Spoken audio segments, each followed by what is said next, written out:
후의 부활 이제 7항부터 25장 7항부터 시작을 합니다. 부활에 대한 각종 반론들에 대한 반박을 5항부터 시작했는데, 이제 이어서 7항에서 영혼이 새로운 몸을 입는다는 논리에 대한 반박이 있어요.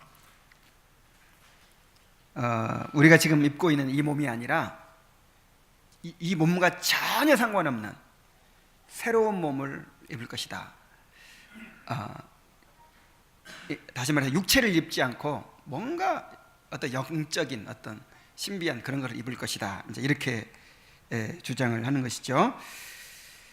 누가 그렇게 주로 주장을 하냐면 그 어거스틴이 빠졌던 마니교라는 이단이 있어요.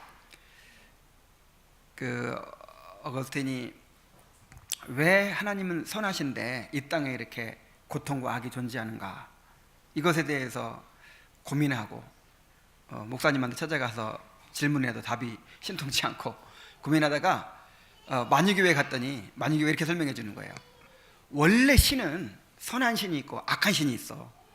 그래서 이 세상의 모든 선한 것은 다 선한 신이 만들어낸 것이고 모든 악한 것은 다 악한 신이 만들어낸 거야.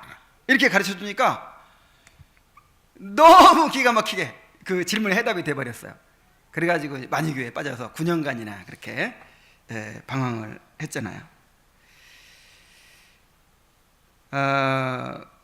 그런데 마니교회에서 빠져나오게 된, 그래서 이제 마니교회에서는 사람이 부활할 리가 없다, 육신을 다시 입을 리가 없다, 그렇게 보는 거죠. 왜냐하면 이 영적인 것은 다 선한 신으로부터 만들어진 거고, 이 물질적인 것, 육적인 것은 다 이 악한 신으로부터 만들어진 것이기 때문에 다시 이 악한 육체를 다시 입을 필요가 없다는 거죠. 이제 우리가 구원받고 나면. 이게 마니교회의 주장이에요. 근데 어거스틴이 마니교회에서 나오게 되는데 결정적으로 도움을 줬던 게 이제 헬라 철학이죠. 플라톤의 철학인데, 또 플라톤의 철학은 어떤 논리를 갖고 있느냐면 이원론이 있어요. 이원론.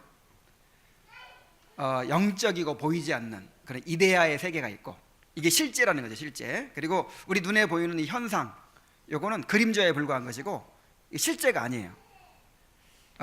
나라는 제뇨섭이라는 사람이 있으면 보이지 않는 어떤 영혼, 이게 진짜고, 이 눈에 보이는 만져지는 육체, 이거는 그냥 껍데기예요. 아무것도 아니에요. 이런 식으로 이 두 가지로 딱 나눠 가지고, 그 영적인 거, 보이지 않는 이것은 선하고 순수하고 아름다운 것이고, 눈에 보이는 모든 것은 그림자이고 껍데기이고 악한 것이고, 이렇게 이제 보는 것이죠. 그래서 우리 인간도 영혼만 순수하고 거룩한 거예요. 그 다음에 이 육체는 더럽고 부정한 거예요. 그래서 우리가 이 육체를 벗어버리고 영혼이 자유를 얻는 것이 구원이에요. 자, 이렇게 구원받은 사람이 또 새로운 육체를 입을 필요 있어요, 없어요? 없죠. 그래서 이 이원론의 이제 영향을 받아서 육체의 부활을 부인하는 사람들이 생겨난 것이죠.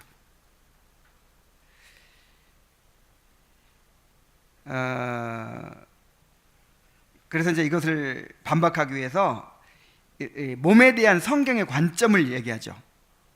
마니교나 헬라의 이원론 같은 데서는 몸을 부정적으로 보죠.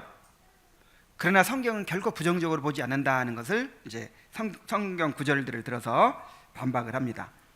그런데 이 천주교도요, 천주교도 이원론의 영향을 받았어요. 그래서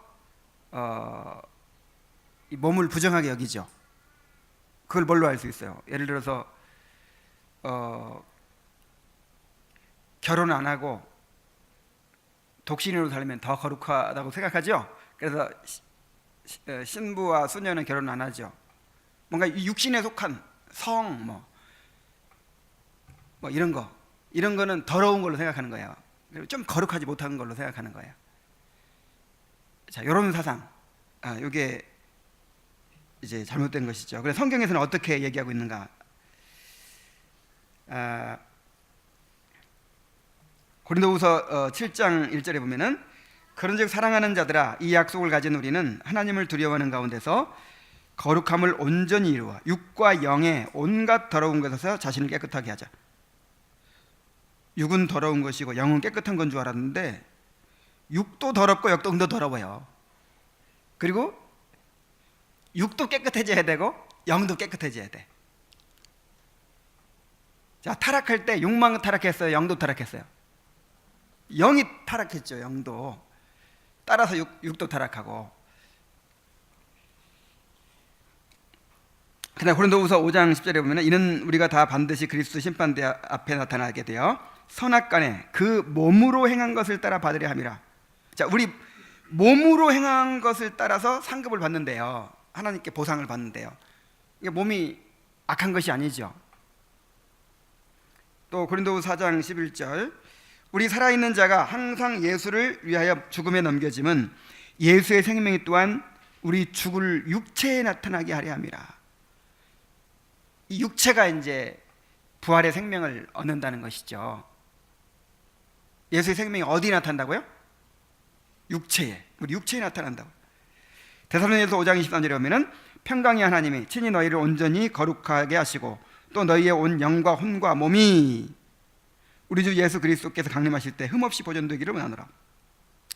영만 아니라, 영과 혼만이 아니라 뭐가? 몸이 흠없이 보존되기를 원한다 그랬어요. 고린도서 6장 15절은 너희 몸이 그리스도의 지체인 줄 알지 못하나. 이야, 이게 놀라운 말이 있어요. 우리 몸이 뭐라고요? 그리스도의 지체래요. 그래서 내가 그리스도의 지체를 가지고 창녀의 지체를 만들겠느냐? 그래서 만약에 이제 이 간음을 하면 원래 이 성적 관계는 하나가 되는 것을 의미하잖아요. 그래서 창녀하고 이렇게 창기하고 간음을 하면 난 예수 그리스도의 지체인데 예수 그리스도의 지체를 창기의 지체로 만들어 버리는 것이 된다 이 말이에요. 와, 그러니까 우리 이 지체가 우리 몸이 예수 그리스도의 지체입니다. 이게 지금 예수님의 손이에요. 예수님의 손. 너무 놀랍죠?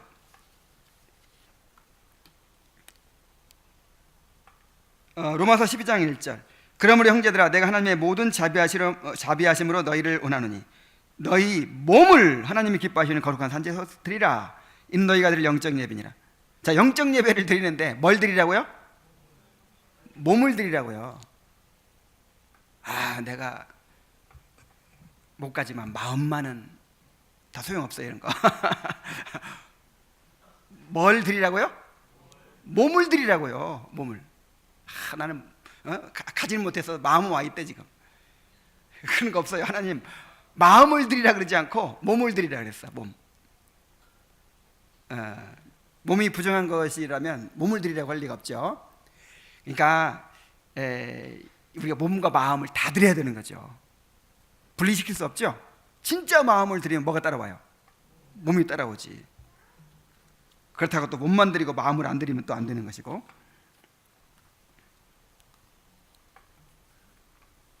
고린도서 6장 19절 20절 너희 몸은 너희가 하나님께로부터 받은 바 너희 가운데 계신 성령의 전인 줄 알지 못하느냐. 너희는 너희 자신의 것이 아니라 값으로 사는 것이 되었으니 그런즉 너희 무엇으로? 몸으로 하나님께 영광을 돌리라. 야, 우리 몸이 하나님의 성전이래요. 성전. 우리 몸으로 영광을 돌려야 된대요. 그래서 성전 관리 잘해야 된다 그랬죠? 성전 관리 소홀죄가 있다 그랬어요. 성전을 깨끗하게 또 건강하게 잘 보존해야죠. 그리고 주님을 위해 써야죠. 고린도전서 15장 53절 이 썩을 것이 몸이 썩지 아니할 것을 입겠고 이 죽을 것이 죽지 아니함을 입으리로다. 다시 말해서 몸이 영원히 산다 이 말이에요. 몸이 변화돼서 영원히 산다. 다니엘서 12장 2절 땅의 티끌 가운데서 자는 자 중에서 많은 사람이 깨어나 영생을 받는 자도 있겠고 수치를 당하여 영원히 부끄러움을 당할 자도 있을 것이며 그랬어요. 이 몸이 다시 깨어나서 영생을 누리게 될 것이다.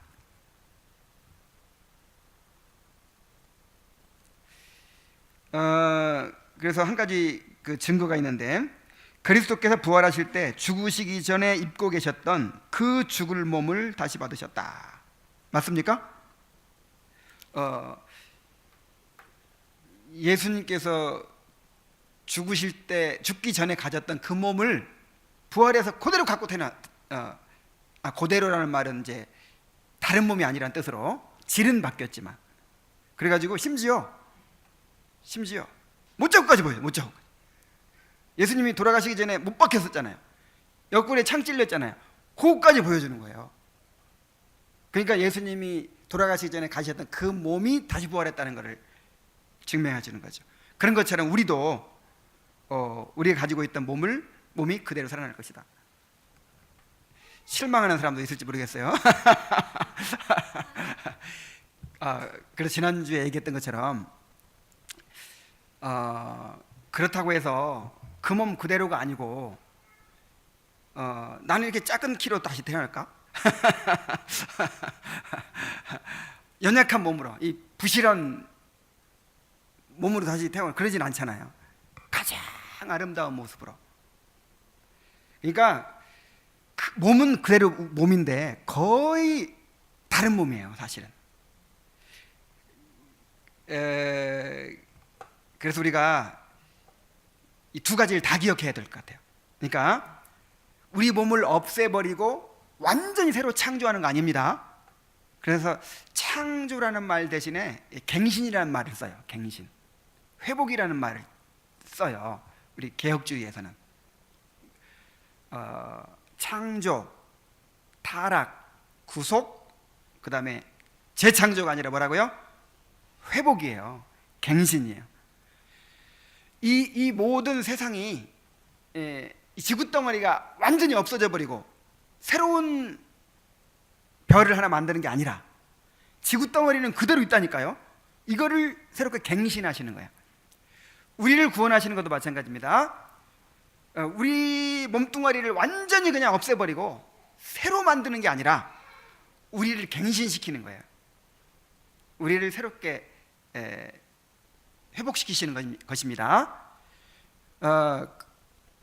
그런데 실상은 거의 재창조하는 것 이상으로 더 완전해질 것이란 말이죠. 더 놀라운 그런 몸을 입게 될 것이란 말이죠. 그래서 나는 개인적인 생각인데, 이거는 성경에 없으니까 안 믿어도 돼요. 개인적인 생각인데, 예수님 못자국, 창자국 보여주시고, 또 그 다음에 그 예수님 몸이 똑같았잖아요, 제자들이 보기에도. 근데 그거는 연약한 우리들 인간들을 위해서 그렇게 하셨을 거라고 생각해요. 그보다 훨씬 비교할 수 없이, 우리 몸은 몸이지만 예를 들어서 지금도 막 이 외모가 엄청 차이 나죠, 막 이렇게 지금. 근데 요런 차이 나는 요대로 어떤 사람은 작게 다시 부활하고 어떤 사람은 아주 갈비씨로 부활하고 막 그러진 않을 거 아니에요. 얼굴도 다 예쁘게 되겠죠. 그렇게 안 될 것 같아요? 안 믿어도 좋아요. 어쨌든 그 창자국 보여지고 이 손 보여지고는 정말 예수님이라는 것을 이제 어떤 특별한 것이었지. 예를 들어서 그럼 우리 화상 있었던 거, 화상 보니까 맞네, 막 이러진 않을 거라 이 말이지. 내 생각이에요. 훨씬 그야말로 갱신이지만, 우리 몸 다시 이 몸을 가지고 새롭게 하는 것이지만 재창조하는 것 이상으로 놀랍고 아름답고 완전하게 그런 모습일 것이라고 생각을 합니다. 자, 8장 봅시다. 부활에 대한 증거, 몸의 부활에 대한 증거. 오랫동안 무덤 속에서 썩은 상태에 있던 시체가 그 본래 상태로 돌아간다는 것이 도저히 믿어지지 않기 때문에 그들은 부활에 대해 새로운 몸이 창조될 것이라고 한다. 아니, 썩어서 없어져 버렸는데, 우리 어머니 묘 이장하려고 이제 뭐 이장에 가라고 막 해가지고 이제 화장하려고 몇십 년 만에 이렇게 무덤을 파보니까 완전히 썩어서 흙이 돼, 그냥 흔적도 없어요. 흔적도 완전히 흙이 돼버린 거예요. 완전히. 그래가지고 어떻게 그거를 어떻게 이장도 할 수 없고 화장도 할 수 없고 그래가지고 그냥 약간 까뭇까뭇한 흙이 있더라고요. 그래서 그것이 우리 어머니 이제 요구리다 생각하고 이렇게 하다가 그걸 어떻게 했겠어요? 그냥 뿌렸어요. 이렇게 산에다가. 그럼 우리 어머니 어떻게 부활하죠? 어떻게 찾아 그걸 다? 그래서 하나님이 새로 창조하시는 거다, 이렇게 주장하는 사람이 있단 말이에요. 그러나 성경은 우리 육체가 부활한다는 사실에 대해서 소망을 가지라고 계속해서 우리를 강권하고 있다. 로마서 8장 11절, 예수를 죽은 자 가운데 살리신 이의 영이 너희 안에 거하시면 그리스도 예수를 죽은 자 가운데 살리시니가 너희 안에 거하시는 그의 영으로 말미암아 너희 죽을 몸도 살리시리라. 빌립보 3장 21절, 그는 만물을 자기에게 복종하게 하실 수 있는 자의 역사로 우리의 낮은 몸을 자기 영광의 몸에 형체와 같이 변하게 하시리라. 만물을 자기에게 복종하게 하실 수 있는 자의 역사로. 우리 주님은 만물을 자기에게 복종하게 하실 수 있죠. 예를 들어서 어떤 사람이 바다에 빠져 죽었어요. 그러면 고기가 다 뜯어먹겠죠. 물고기가 다 뜯어먹어가지고 태평양으로 대서양으로 흩어져서 그럼 어디서 부활해? 어디서?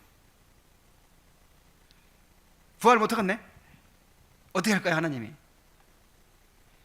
만물을 복종케 하실 수 있다니까요.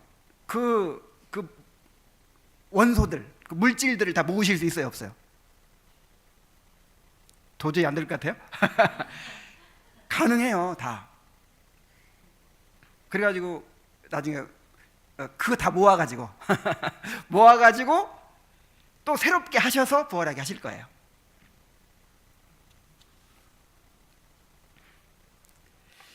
그리고 다시 살아났다라는 표현을 한번 생각해봐요. 다시 살아났다. 만약에 새로 창조할 것 같으면 다시 살아났다고 할 필요가 없죠. 이미 영혼은 이미 살아있고 육체가 살아나는 건데, 하나님이 육체를 새로 만든다 그러지 않고 뭐라 그래요? 깨어난다, 자다가 깰 때가 된다, 막 이러잖아요. 그러니까 우리 육체가 다시 살아나는 게 틀림없죠. 만약 그렇지 않으면 잠잠다는 말도 쓰지 않았을 것이라 이 말이에요. 자, 부활의 양식, 어떤 모양으로 부활할까요? 첫째로 우리가 동일한 몸으로 부활하는 건 분명하지만 그 질이 달라지리라는 것이다. 우리 몸의 본체는 그대로 유지할 것이지만 거기에 변화가 생겨서 그 상태가 훨씬 뛰어나게 될 것이라고 가르치는 것이다. 그러므로 우리가 부활할 때에는 부패하는 성질을 가진 그 몸이 썩어 없어진다거나 사라지는 것이 아니라 부패성을 벗어버리고 썩지 아니함을 입을 것이라는 것이다. 여기에 그 말이 있네요. 하나님께서 모든 원소들을 그의 수중에 두고 계시므로 흙과 물과 불을 명령하여 그것들이 소멸시켜버린 것으로 보이는 그것들을 다시 회복시키도록 명령하시는데 조금도 어려움이 없을 것이다.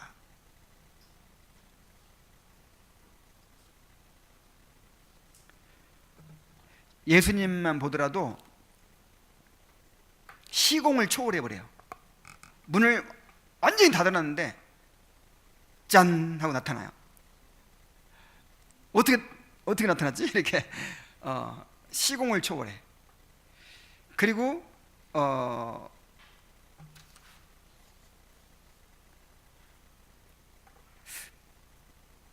나중에 우리가 부활하면 음식을 먹을까요? 먹을 거예요. 안 먹어도 되고 안 먹으면 죽고 막 이런 건 아닐 거예요. 틀림없이. 왜냐하면 자유로워지니까 이제. 그러나 먹으면 더 좋잖아요. 또. 자, 그것도 잘 몰라요. 아니, 하늘나라에 생명과가 있다니까. 그 사실 비유긴 하지만. 그러나 이미 죽은 지 오래되는 자들과 그날에 살아있는 자들 사이에는 차이가 있다. 우리가 다 잠잘 것이 아니오 다 변화되리니 그랬죠. 그러니까 예수님이 재림을 하시면 죽은 자들은 부활하겠죠. 살아서 맞이하는 사람은 어떻게 되겠어요? 그냥 산 채로 부활해요. 산 채로. 주님 하는데 내가 달라져 있어. 미스 코리아가 돼 있고 완전히 달라져 있는 거예요. 그리고 하늘로 올라가요. 공중으로. 시공을 초월한다니까. 공중으로 올라가서 공중에서 주님을 영접해요.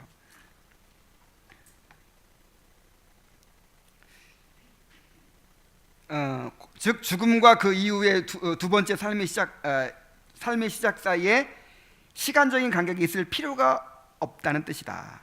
나팔 소리가 죽은 자에게 울려 퍼질 것이요 그들이 순식간에 후련히 썩지 않을 것으로 다시 살아날 것이며 살아있는 자들에게도 똑같은 나팔 소리가 울려서 그들 역시 호련히 동일한 영광의 몸으로 변화될 것이라는 것이다. 자, 악인의 부활은 어떻습니까? 부활이 그리스도의 독특한 은혜인데 불건강한 자들과 하나님께 저주받은 자들이 무슨 권리로 동일한 부활에 참여하게 되는가? 자, 이렇게 또 항의하는 사람이 있는데 걱정할 것 없어요. 하나는 심판의 부활이고 하나는 생명의 부활이니까. 그래서 우리 의인들은 완전히 이제 새롭게 된 몸으로 부활하죠. 이제 천국에서 영원히 살 몸으로 부활해요. 근데 악인은 어떻게 부활할까요?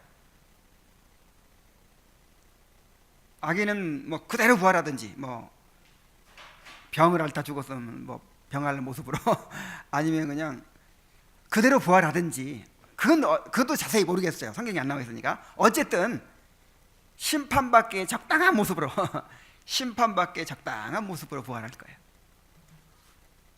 그래서 다르다. 의인의 부활과 악인의 부활은 전적으로 다르다는 거. 그거 하나면 족합니다. 자, 이번에 이제 세 번째 단락으로 영원한 복락과 형벌의 상태. 자, 이게 천국과 지옥에 대해서 쓰여진 책도 많지 않고 도대체 어떤 상태일까? 뭐가 좋다는 것일까? 뭐가 고통이라는 것일까? 이렇게 구체적으로 설명도 잘 안 되고 있죠.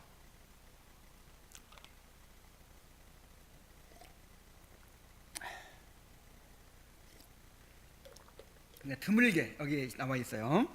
자, 이 천국의 본질이 무엇인지, 지옥의 본질이 무엇인지 한번 살펴봅시다. 자, 시팡 영원한 복락.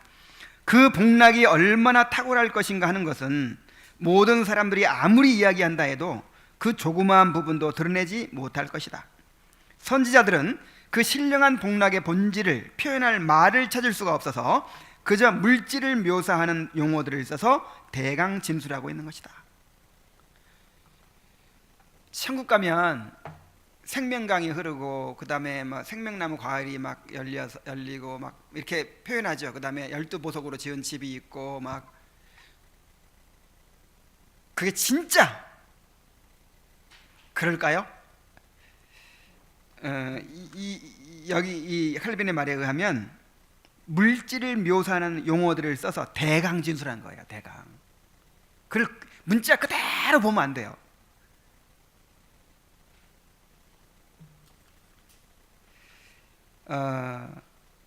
중요한 것은 뭐냐면, 계속 읽겠습니다. 그러나 그 복락의 그 감미로운 맛을 조금이라도 맛보면 우리 속에서 그것을 사모하는 열심이 일어날 것이므로 여기서 잠시 멈추고 이 점을 특별히 생각해 보기로 하자. 하나님께서 마치 마르지 않는 샘과도 같으셔서 자기 속에 모든 선한 것들을 충만히 지니고 계시다면 최고의 선과 모든 복된 요소들을 추구하는 자들로서는 하나님을 넘어서서는 아무것도 찾으려 해서는 안 될 것이다. 자, 천국의 본질이 뭐예요? 하나님 자신이에요. 그러니까 천국을 뭐 생명강이 흐르고 생명나무 과일이 44채를 열리고 뭐 해가 지지 않고 무슨 12보석으로 지은 집이 있고 막 뭐 우리 올라가면 흰 옷을 입을 것이고 막 온갖 물질적인 묘사를 하는데 그게 핵심이 아니란 말이에요. 뭐가 핵심이에요? 하나님과 함께 살게 된다는 게 핵심이에요.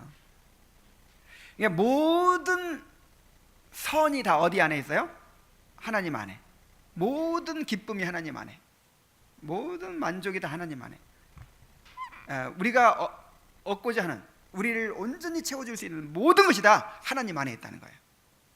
그래서 그 하나님 자신이 이제 우리에게 복락이 되는 것이죠. 하나님 자신이.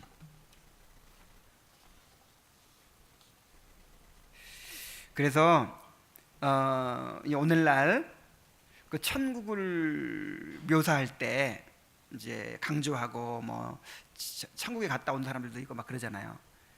그럴 때 이 물질적으로 자꾸 묘사하고 이 세상의 어떤 가치관으로, 이 세상의 그런 관념으로 자꾸만 바라보게 만드는 거는요, 그거는 옳지 않아요. 그거는 육신적인 거예요. 천국 가서 뭐 개털모자 쓴 사람이 있고 금별리관 쓴 사람이 있고 집이 보니까 뭐 100평이고 어떤 사람 보니까 뭐 문이 안 달려 있고 막 이런 식으로, 그다음에 어떤 계급 차원으로 막 생각하고 막 자꾸 이 땅의 관념, 이 땅의 물질적인 개념으로 묘사하고 막 그러잖아요. 또 그렇게 사모하게 만들고. 그래서 아내는 교회에 헌신을 많이 해가지고 천국 가서 이렇게 높은 사람이 되고, 남편은 맨날 썬데이 크리스찬 노릇만 해가지고 그냥 저 밑바닥에서 기는 사람이 되면 천국 가가지고 영원히 그렇게 될 텐데, 억울해서 어떻게 하려고 하느냐고 막 하면서 막 그렇게 동기부여를 하죠. 이런 것도 잘못된 거예요, 사실. 그러면 어떤 목적으로 그 천국 가려고 하겠어요? 이 땅에서 추구하는 그 목적이야. 이 땅에서 높아지려고 하고, 이 땅에서 영광 받으려고 하는 그 차원이 천국까지 이어지는 거잖아요. 그런 건 다 잘못된 것이고, 하나님을 넘어서서는 뭐라고 했어요? 아무것도 찾으려 해서는 안 된다. 처음부터 끝까지 누가 복이다? 하나님이 우리의 복이 되실 것이다. 그래서 하나님 사랑하지 않는 사람, 정말 하나님 사랑하지 않는 사람, 또 그 하나님을 즐거워하지 않는 사람은요, 사실 천국에 어울리는 사람이 아니에요. 얼마나 불편하겠어요. 자, 로마서가 아니라 창세기 15장 2절, 아브라함아 두려워하지 말라, 나는 너의 방패요 너의 지극히 큰 상급이니라, 이렇게 말했죠. 아브라함이 모든 거 다 뺏겨버리고, 땅도 뺏겨버리고, 그 다음에 주시겠다는 자식은 안 주시고, 그러니까 이제 의욕이 없어졌어요. 그냥 낙심해가지고 하나님 뭐라 그래요? 야, 아브라함아, 내가 가나안 땅 약속하고 자손 약속하고 막 이런 거 다 하는데 그건 전부 다 상징이고 모형이야. 내가 진짜 너에게 주려고 했던 게 뭔지 아냐? 뭐예요? 나 자신이야. 내가 바로 너의 상급이야. 요거 가르치는데 평생이 걸린 거예요. 평생이. 지금 하나님께서 여러분들에게 이거 가르치고 계십니다. 하나님 자신이 상급이라는 사실. 하나님 자신을 상급으로 갈망하는 사람이 가는 곳이 어디예요? 천국이라니까. 거기는 하나님을 온전히 누리는 곳이기 때문에. 그거 배워야 돼요, 이 땅에서. 그거 다 배울 때까지 하나님 우리를 내버려 두지 않으세요. 자, 그리고 나중에는 어느 정도까지 돼야 되냐면 아브라함한테 이제 졸업시험 봤죠. 졸업시험. 네 아들 네 독자 이삭을 번제로 드리라. 그러니까 어떻게 했어요? 두 말 없이 그냥 두 말 없이 드리겠다고 나서잖아요. 자, 왜 그렇게 할 수 있어요? 하나님이 나의 상급임을 알았기 때문에.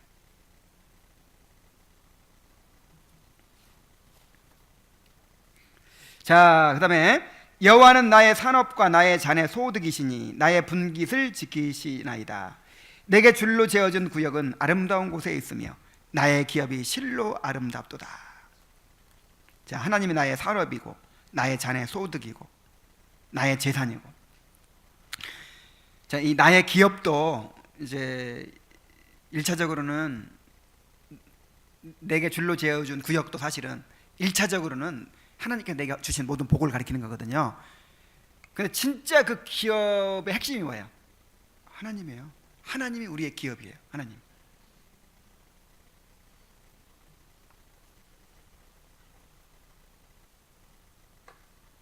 자, 이것을 가르치느라고 다윗을 그렇게 죽을 고생을 시키신 거예요. 이거 가르치려고. 여러분, 지금 우리가 이거 배우고 있습니다. 빨리 배워야 졸업하죠. 빨리 배워야.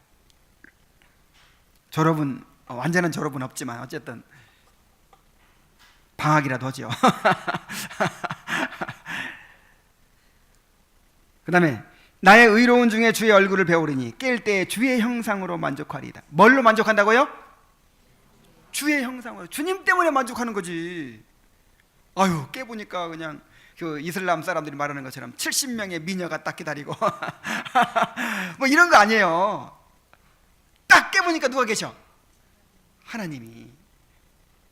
우리를 위해 십자가 못 박히신 그리스도가 계시는 거예요. 그게 우리의 만족이에요. 보상이에요. 이로써 그 보배롭고 지극히 큰 약속을 우리에게 주사 신성한 성품에 참여하는 자가 되게 하려 하셨느니라. 야, 이 말씀. 자, 우리를 어디에 참여하게 만들어요? 신성한 성품에 참여한다. 이 말은 이제 우리가 그리스도의 성품을 담게 만든다. 그 뜻도 되지만은 우리가 그 하나님의 그 성품을 누린다는 거예요. 정말 좋은 사람들 있죠. 왜 좋아요? 내가 그 사람만 만나면 너무 좋은 막 그런 사람 있죠. 만나고 싶은 사람. 너무 진실하고 참 그렇게 따뜻하고 사랑이 많고 그 다음에 아주 의롭고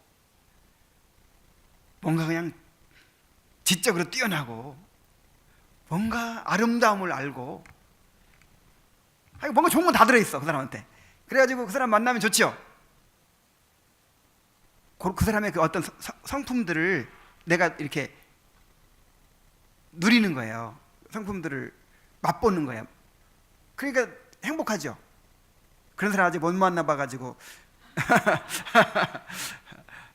잘 모를지 모르겠지만, 근데 하나님이 그런 분이에요. 완전한 성품을 가지고 계신 그 하나님의 그 속성 하나하나가, 하나님의 그 성품 하나하나가 그렇게 우리를 만족해 하고 우리를 안식하게 만들고 우리를 기쁘게 만들고 우리를 그냥 즐겁게 만들고 우리를 거룩하게 만들고 우리 눈이 밝아지게 만들고 우리를 지혜롭게 만들고 그런 사람 있잖아요. 그냥 같이 그 사람하고 같이 있으면 뭐 아는 막 내 눈이 밝아지는 것 같은 그런 사람들 있잖아요. 지혜자.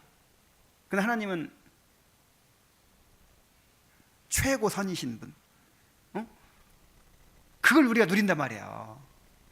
그 큰 사랑과 그 의로우심과 그 자비와 긍휼과 그 모든 걸 우리가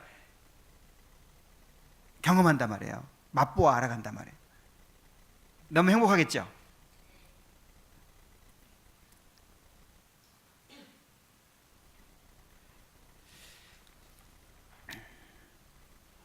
주께서 그의 영광과 권능과 의를 택한 자들과 함께 나누실 것이라면, 그 자신의 영광과 권능과 의를 우리들과 함께 나누신다. 이렇게 우리에게 이제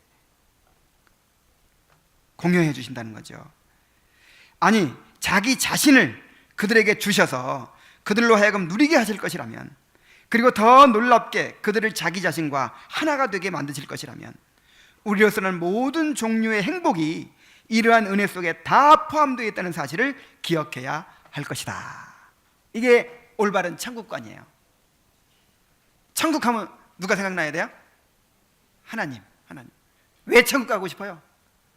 이놈의 세상 그냥 빨리 천국 가고 싶다. 고생하기 싫어서, 일하기 싫어서. 이건 육신적이라는 거라고 그랬죠. 빨리 육신을 벗어나서 그리스도와 함께 있고 싶어서, 빨리 하나님을 누리고 싶어서 천국을 사모해야 됩니다. 그리고 우리가 이러한 것들에 대한 묵상에 있어서 상당히 전진해 있다 할지라도, 자, 이 말은 그 하나님에 대한 그 하나님의 성품을 누리는 것이, 하나님의 속성과 거룩하심, 그 영광을 우리가 이렇게 묵상하고 누리는 것이 수준이 있다는 거죠. 수준 차이가 있다는 거죠. 어떤 사람은 그냥 맹탕이야. 그냥 뭐 천국 가면 뭐 그냥 생명강가에서 생명나무 그늘에서 낮잠 잘 생각이 나지. 금으로 막 깔려 있대. 천국 가면 금으로 도로가 포장돼 있어. 막 그런 거나 생각하지. 그 하나님을 생각을 못 해요. 근데 어떤 사람들은 그 하나님에 대해서 묵상하고 즐거워하고, 그것이, 그리고 놀라운 것은 그걸 이 땅에서부터 맛보잖아요. 성령을 통해서 보증으로 주셨기 때문에 생각만 하는 게 아니라, 우리가 묵상한다는 건요, 이 땅에서부터 그걸 누린다는 것이거든요. 그게 바로 영의 생각이에요. 영의 생각. 우리가 이러한 것들에 대한 묵상에 있어서 상당히 전진해 있다 할지라도, 지금 이 영의 생각을 얘기하고 있죠. 우리의 정신적인 능력을 이 비밀의 높이와 비교할 때 우리는 아직도 저 밑바닥의 것들을 넘지 못하고 있다는 사실을 인정해야 할 것이다. 바울만큼, 조나단 에드워즈만큼 그렇게 온갖 체험을 다 하고 누리고 맛보고 했던 사람도 아직 저 밑바닥에 있는 거라 이 말이에요.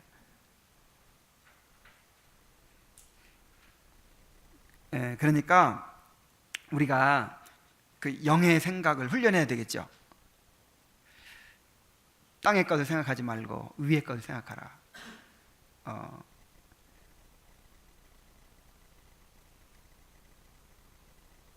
이런 것을 계속 이렇게 훈련해 가야겠죠. 너희는 여호와의 선하심을 맛보아 할지어다 그랬잖아요. 계속해서 훈련해 가야 되겠다. 이 땅에서 계속해서 맛보고, 더 갈망하고, 더 경험하고, 더 사모하고, 더 밝아지고, 그러다 그냥 완전한 천국에 들어가는 거예요.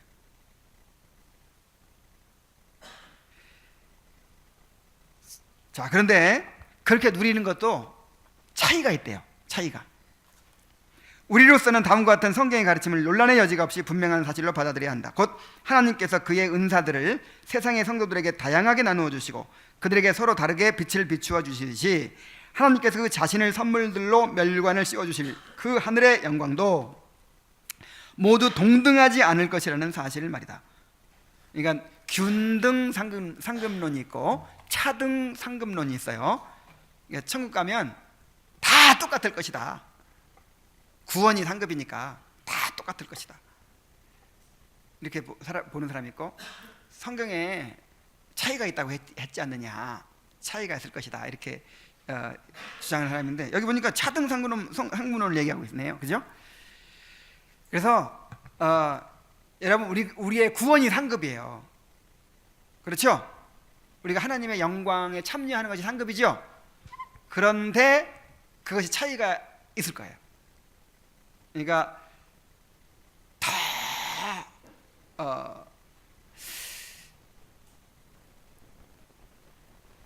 많이 누리는 사람이 있을 것이고 덜 누리는 사람이 있을지 몰라요. 그러니까 이렇게 생각하면 돼. 여러분들에게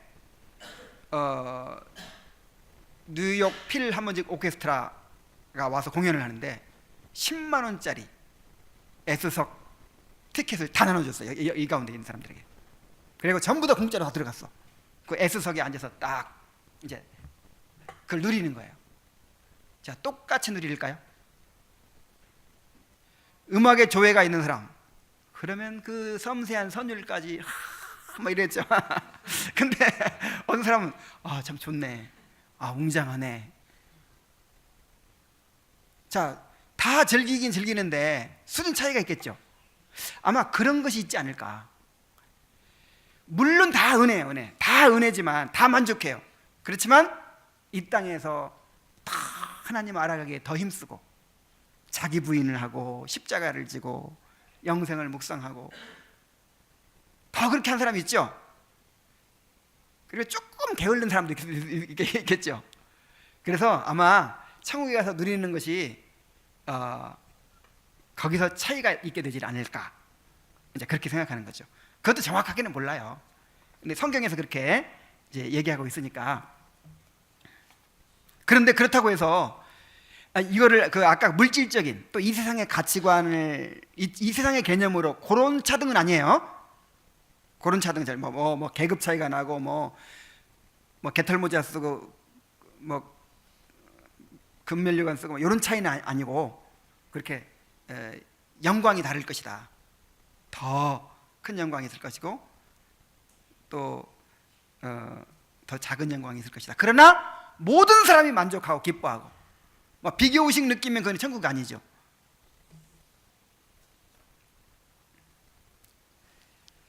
자, 11항 보겠습니다. 하늘에 대한 무익한 의문들. 경건한 자들은 이러한 사실을 한 가지로 받아들인다. 이것이 하나님의 말씀을 충분히 확증하기 때문이다. 그러나 이와는 달리 방해가 되는 것으로 여겨지는 가시 같은 의문들에 대해서는 작별을 고하고 정해진 한계를 넘어서지 않는다. 경건한 사람들은 끝없이 막 궁금하지 않아요. 필요한 건 궁금해. 근데 쓸데없는 건 안 궁금해.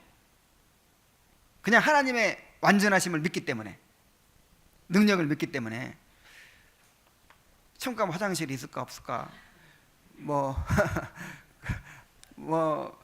없으면 그러면 어떻게 처리할까? 끝없이 막 그런 쓰잘데없는 의문은 이거 불경건한 사람들이 가지는 거예요.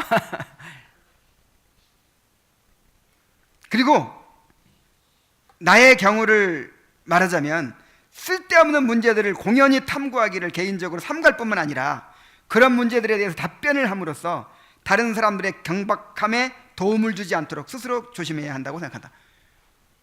그래서 막 너무나 쓰잘데없는 질문 막 그런 답변도 해주지 말라는 거예요. 괜히 답변하고 그걸 더 화제를 더 확대하고 막 그러면 오히려 더 해롭죠. 자, 그러한 질문의 예들을 두 가지만 들자면, 하나님의 자녀들이 마치 천사들처럼 되어서 음식을 먹지 않는 영원한 복락의 상징을 지니게 될 것인데 세상을 회복하는 일이 대체 무슨 목적을 위한 것인가? 그렇죠. 이제 우리가 의존되질 않거든요. 지금 음식에 의존하고 그다음 환경에 의존하지만 그때는 자유로워지거든요. 그리고 또 하나님 자신이 우리의 복락의 본질이라고 했으니까, 그렇다면 이 세상을 회복할 필요가 뭐가 있냐? 이제 그런 질문이라는 거죠. 거기에 대해서 뭐라고 답변을 합니까? 그것을 보기만 해도 놀라운 기쁨이 있을 것이며 그것을 사용하지 않고 알기만 해도 놀라운 감미로움이 있을 것이니 이런 행복은 우리가 지금 누리는 온갖 생활의 즐거움 따위와는 비교할 수 없는 놀라운 것이 될 것이다. 여기서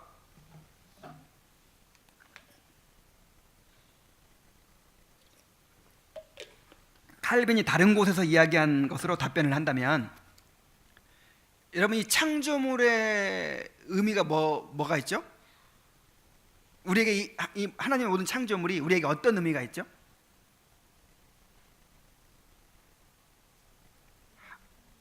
그렇죠. 하나님을 우리에게 보여주는 극장이라고 했잖아요. 극장. 그래서 그때 이제 완전해진 이 모든 세계 속에서 우리가 살 거예요. 살면서 모든 것이 하나님을 완전하게 반영하는 거예요.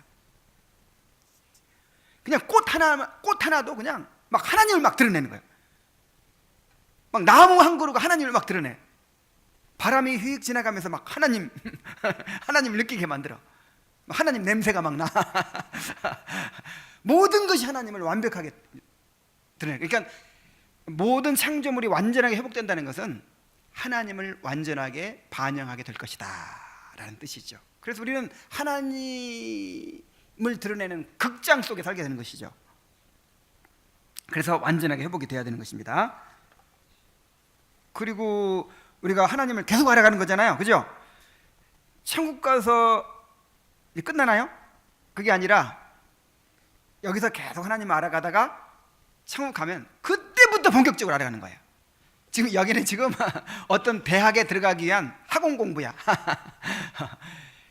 천국 딱 들어가면 그때부터 제대로 된 이제 전공 공부를 하는 거예요. 그때부터 하나님을 제대로 알아가기 시작하는 거예요. 그래서 하나님을 알 수 있는 이제 그 교재가 바로 이 창조물이죠. 그러니까 완전하게 회복되어야 되는 것입니다. 그때에 가면 사람에게 후손의 축복이 끝날 텐데, 그렇다면 사람을 위해 더 좋은 것이 무엇이 있겠느냐. 다시 말해서 이 땅에 살면서 제일 좋은 게 뭐예요? 장가도 가고 시집도 가고, 그래가지고 어떤 사람들은 아이고 예수님 오신다 그러면 장가도 안 가봤는데 벌써 오시면 안 되는데 아직 시집도 안 갔는데 벌써 오시면 안 되는데, 이런 사람도 있어요. 이제 그러니까 이것도 다시 말해서 이 땅의 개념으로 이 천국을 생각하니까 그러는 거죠. 여기에 대해서 뭐라고 답변합니까? 성경이 자손의 복을 크게 찬양한다는 사실은 하나님께서 자연의 질서를 그의 정하신 목표를 향하여 계속 나아가게 하시는 데에 적용되는 것이다. 그러나 완전한 상태에서는 우리가 아다시피 경우가 다른 것이다. 그러니까 결혼하고 아기 낳고 이런 것이 이 땅에서는 큰 복이지만 천국에서는 그게 필요가 없다 이 말이에요. 이제 완전한 세계가 오기 때문에 그런 거에서 즐거움 느끼고 그게 그렇지 않더라도 완전한 행복이 있을 거예요. 완전한 만족이 있을 거예요.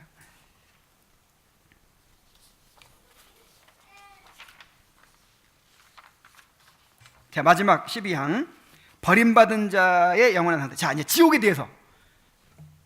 자, 그동안에는 이제 천국이 어떤 곳인가에 대해서 우리가 천국의 본질을 살폈어요. 이제 지옥의 본질을 한번 보겠어요. 지옥이 어떤 곳인가. 악인을 향한 하나님의 형벌의 엄중함을 사람의 언어로 온전히 묘사할 수가 없기 때문에 그들이 당할 고통과 괴로움을 물리적인 것을 빌려서 비유적으로 표현하고 있다. 즉 어둠과 슬피 울며 이를 가는 것, 꺼지지 않은 불, 그리고 죽지 아니하며 갉아먹는 벌레 등이다. 이런 표현들을 통해서 성령께서는 우리의 모든 감각을 두려움과 끔찍함으로 떨게 하고자 하신 것이다. 그래서 지옥불이 활활 타고 있죠. 근데 꼭 우리가 생각하는 그것이 아닐 수도 있어요. 그러니까 이 땅에서는 제일 고통스러운 것 중에 하나가 뭐냐면 이 불에 타는 고통이거든요.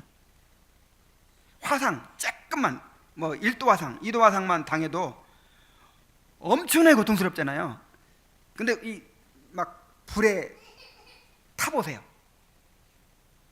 그 고통이 얼마나 크겠어요. 그래서 가장 잔인하게 죽이는 방법이 불태워 죽이는 거잖아요. 그래서 지옥을 묘사하려니까 이 땅에서 가장 고통스러운 그 불에 타는 그것으로 묘사를 하는 거죠.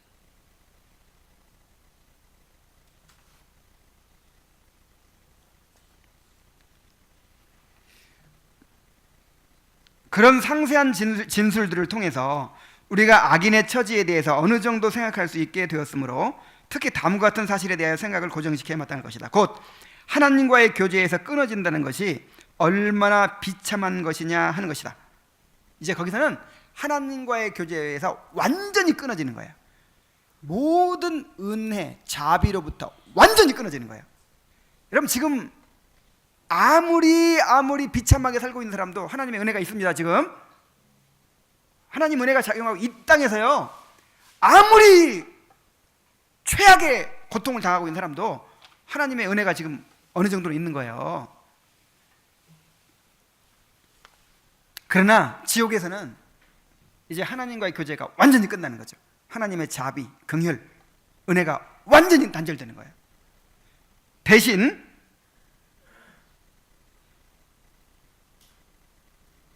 그것뿐만 아니라 하나님의 주권적인 능력이 악인을 대적하고 있다는 것을 느끼고 있어서 도저히 그 압박을 피할 길이 없는 것도 정말 비참한 처지가 아닐 수 없다. 이제는 하나님이 완전히 대적하세요. 하나님의 모든 능력, 모든 권능을 다 동원해서 그 악인을 대적하시는 거예요. 얼마나 무섭겠어요.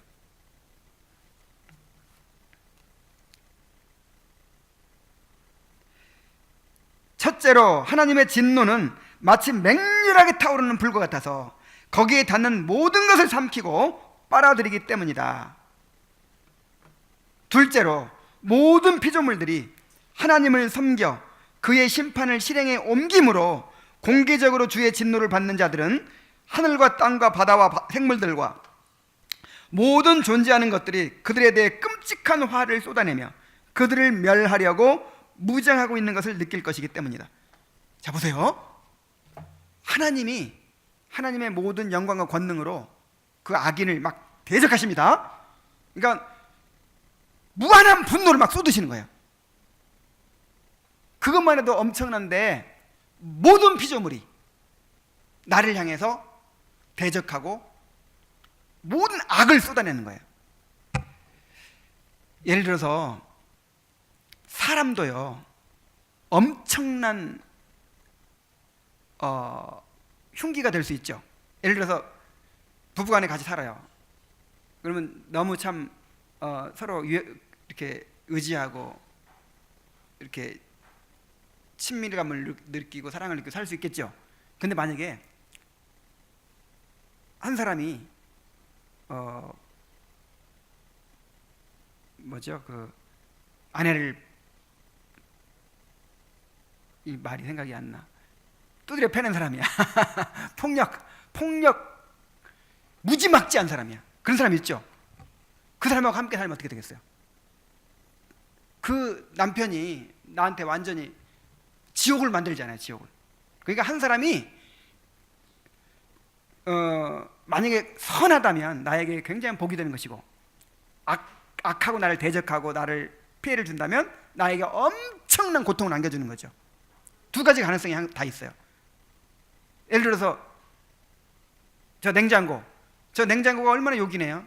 그 냉장고가 떨어져가 나를 그냥 나한테 떨어진다. 그럼 냉장고가 나에 대해서 흉기가 되죠. 햇볕이 얼마나 따뜻하고 좋아요. 근데 햇볕에 타가지고 그냥 상할 수가 있죠. 그래서 이런 거 한번 생각해 보세요. 이 자리에 있는 모든 물건들이 나를 대적해. 그리고 해를 줄 수 있는 모든 해를 나한테 다 주는 거예요.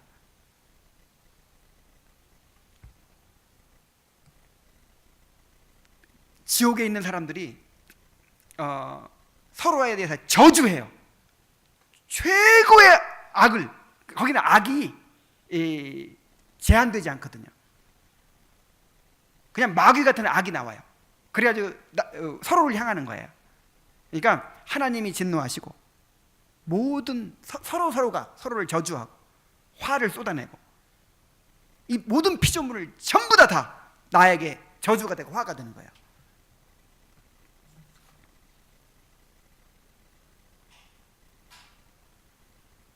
그래서 하나님을 모르는 자들과 우리 주 예수의 복음에 복종하지 않는 자들에게 형벌을 내리시리니 이런 자들은 주의 얼굴과 그의 힘의 영광을 떠나 영원한 멸망의 형벌을 받으리로다. 정말 두렵죠. 자, 이것으로써 이제 기독교 강요 3권을 마쳤습니다. 3권의 내용이 뭐였죠? 1권이 뭐였죠? 1권 하나님 안에, 2권 그리스도를 아는 식, 3권 이제 그리스도께서 이루신 구원을 우리에게 이렇게 적용시키는 그런 부분이었었죠.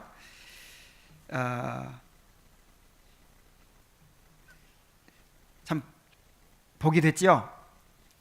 이제 내년부터는 이 교회론에 대해서 배워요. 교회론 4권만 남았는데 교회론에 대해서 또 배우면서 이 교회를 우리가 바르게 세워가는 일에 큰 도움이 될 수 있기를 바랍니다. 자, 제가